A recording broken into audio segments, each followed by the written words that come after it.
The Age of Innocence, by Edith Wharton, Book 2, Chapter 27. Wall Street the next day had more reassuring reports of Beaufort's situation. They were not definite, but they were hopeful.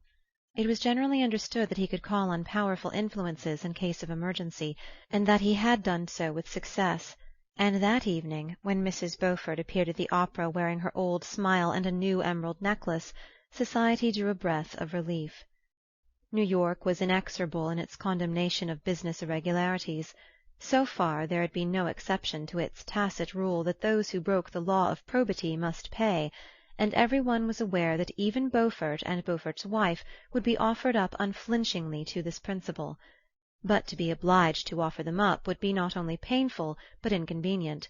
The disappearance of the Beauforts would leave a considerable void in their compact little circle, and those who were too ignorant or too careless to shudder at the moral catastrophe bewailed in advance the loss of the best ball-room in New York.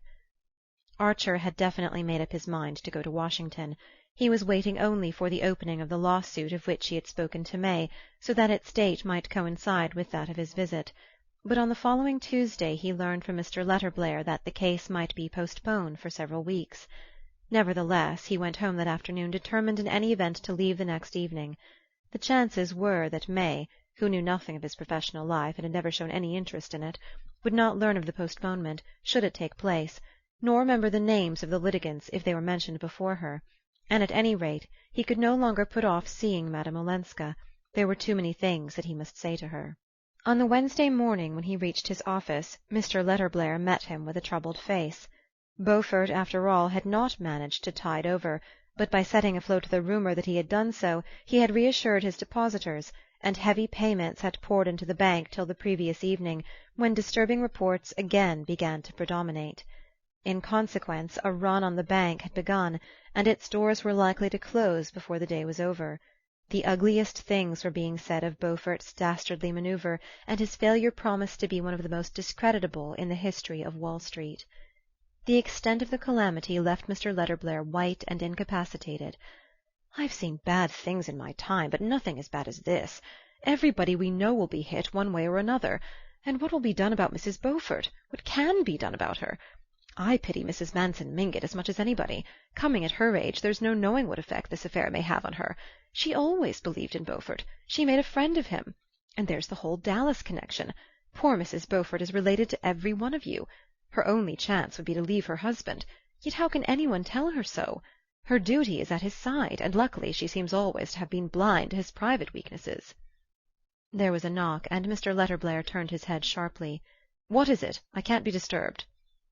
A clerk brought in a letter for Archer and withdrew. Recognizing his wife's hand, the young man opened the envelope and read: "Won't you please come uptown as early as you can? Granny had a slight stroke last night. In some mysterious way she found out before anyone else this awful news about the bank. Uncle Lovell is away shooting, and the idea of the disgrace has made poor papa so nervous that he has a temperature and can't leave his room. Mamma needs you dreadfully, and I do hope you can get away at once and go straight to Granny's." Archer handed the note to his senior partner, and a few minutes later was crawling northward in a crowded horse-car, which he exchanged at 14th Street for one of the high, staggering omnibuses of the Fifth Avenue line. It was after 12 o'clock when this laborious vehicle dropped him at Old Catherine's. The sitting-room window on the ground floor, where she was usually throned, was tenanted by the inadequate figure of her daughter, Mrs. Welland, who signed a haggard welcome as she caught sight of Archer, and at the door he was met by May. The hall wore the unnatural appearance peculiar to well-kept houses suddenly invaded by illness. Wraps and furs lay in heaps on the chairs, a doctor's bag and overcoat were on the table, and beside them letters and cards had already piled up unheeded. May looked pale but smiling. Dr. Bencomb, who had just come for the second time, took a more hopeful view, and Mrs. Mingot's dauntless determination to live and get well was already having an effect on her family. May led Archer into the old lady's sitting-room, where the sliding doors opening into the bedroom had been drawn shut, and the heavy yellow damask portieres dropped over them, and here Mrs. Welland communicated to him in horrified undertones the details of the catastrophe. It appeared that the evening before something dreadful and mysterious had happened. At about 8 o'clock, just after Mrs. Mingot had finished the game of solitaire that she always played after dinner, The doorbell had rung, and a lady so thickly veiled that the servants did not immediately recognize her had asked to be received.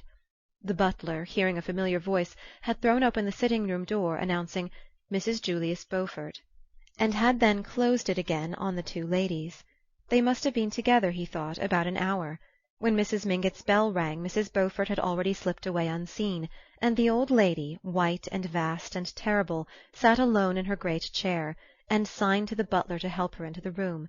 She seemed at that time, though obviously distressed, in complete control of her body and brain. The mulatto maid put her to bed, brought her a cup of tea as usual, laid everything straight in the room, and went away. But at 3 in the morning the bell rang again, and the two servants, hastening in at this unwonted summons, for old Catherine usually slept like a baby, had found their mistress sitting up against her pillows with a crooked smile on her face, and one little hand hanging limp from its huge arm. The stroke had clearly been a slight one, for she was able to articulate and to make her wishes known, and soon after the doctor's first visit she had begun to regain control of her facial muscles. But the alarm had been great, and proportionately great was the indignation when it was gathered from Mrs. Mingot's fragmentary phrases that Regina Beaufort had come to ask her, incredible effrontery, to back up her husband, see them through, not to desert them, as she called it, in fact to induce the whole family to cover and condone their monstrous dishonour. "I said to her, 'Honour's always been honour, and honesty honesty in Manson Mingot's house, and will be till I'm carried out of it feet first,' the old woman had stammered into her daughter's ear in the thick voice of the partly paralyzed. And when she said, 'But my name, auntie, my name's Regina Dallas,' I said, 'It was Beaufort when he covered you with jewels, and it's got to stay Beaufort now that he's covered you with shame.'"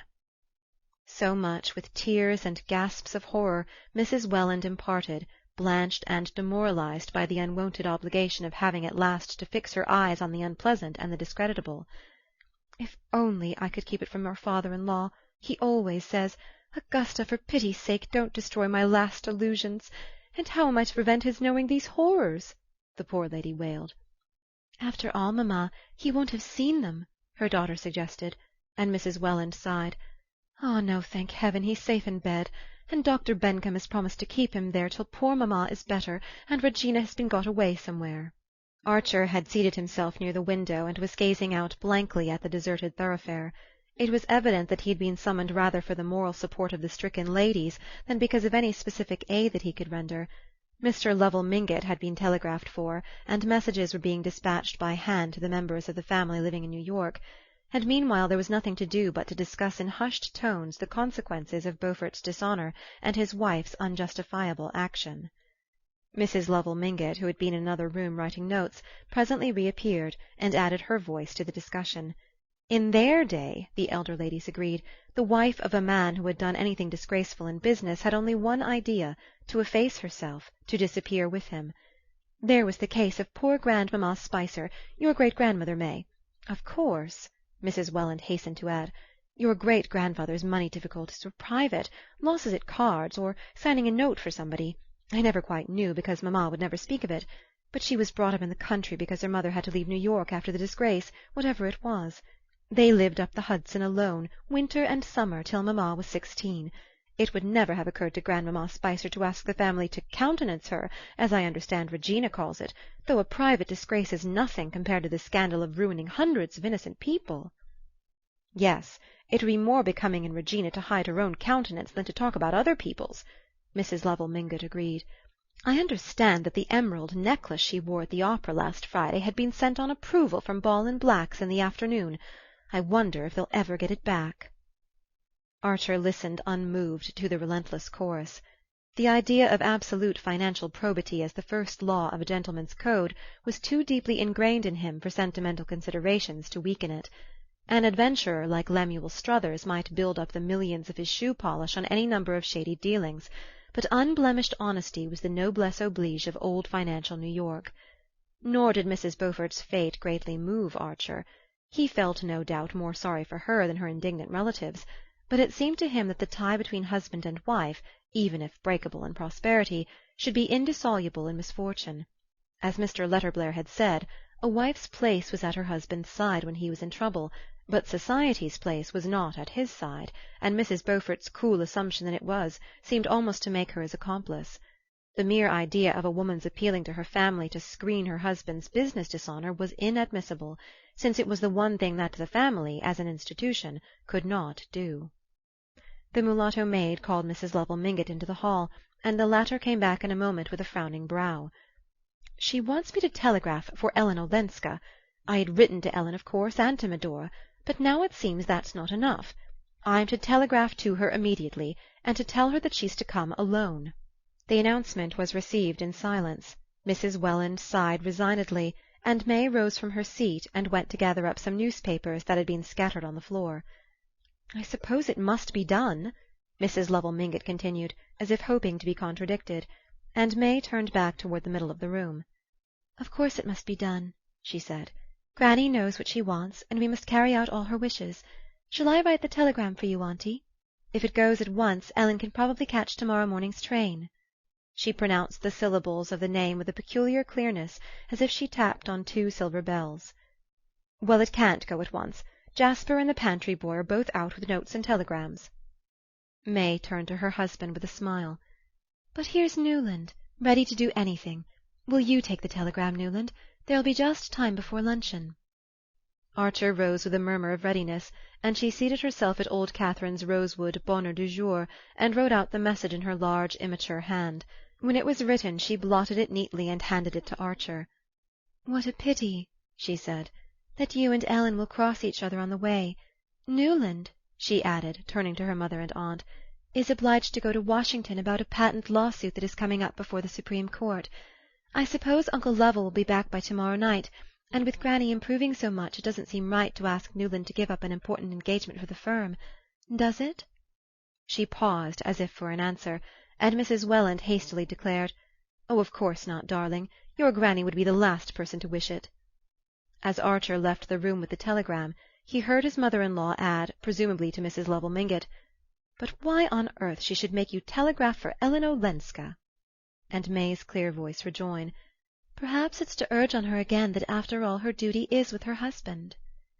The outer door closed on Archer, and he walked hastily away toward the telegraph office. Chapter 27